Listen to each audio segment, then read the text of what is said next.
అసలు ఇప్పుడే పుట్టిన కోడి పిల్లలకు ఫీడ్ ఏం తీసుకోవాలి? అందరికీ నమస్కారం, వెల్కమ్ టు వారాయి ఫార్మ్స్. ఫస్ట్ టైం కోళ్ళు పెంచేవారికి అప్పుడే పుట్టిన కోడి పిల్లలకు ఏ విధమైన దానా తీసుకోవాలో తెలీదు. కోడి పిల్లకు 15 రోజుల ఏజ్ వచ్చే వరకు మనం బియ్యం నూకలు వేసుకోవాలి. చాలామంది స్టార్టర్ ఫీడ్ని కూడా యూజ్ చేస్తుంటారు, కానీ 15 రోజుల కంటే ఎక్కువ యూజ్ చేయకండి. ఎందుకంటే ఈ స్టార్టర్ ఫీడ్లో వాడే కెమికల్స్ వల్ల కిడ్నీ ఇంకా లివర్ స్ట్రెస్ అయ్యి సడన్గా చనిపోయే ఛాన్సెస్ ఉంటాయి. ఇందులో హైలీ ప్రోటీన్ కంటెంట్ వాడతాడు.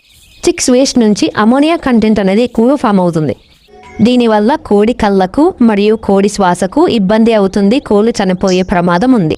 కోడి పిల్లలకు మంచిగా అరగడానికి లైట్ ఫుడ్ని మాత్రమే తీసుకోవాలి. అందుకే మేము ఈ బియ్యం నూకలని వేస్తాము.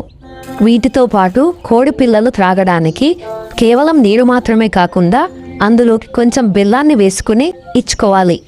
ఈ విధంగా చేయడం వల్ల మీ కోడి పిల్లలన్నీ సేఫ్. 15 రోజుల తర్వాత నుంచి కోడి పిల్లలకు రాగులు, సద్దలు, బియ్యం కలుపుకొని ఫీడ్గా ఇవ్వడం స్టార్ట్ చేసుకోవాలి. ఈ రోజైతే 2 అబ్బవాళ్ళు మన ఫామ్కి విజిట్ అయ్యి ఈ గావులను తీసుకున్నారు. ఎందుకు తీసుకున్నారంటే వారు చెప్పారు, వారి కోడి పిల్లలను పాములు, ముంగీసల నుంచి కాపాడుకోలేకపోతున్నారు.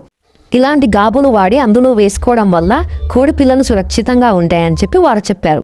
ఒక్కో గాబు రేటు వచ్చేసి 600కు ఇచ్చామో వారు మొత్తం మీద 4 తీసుకున్నారు.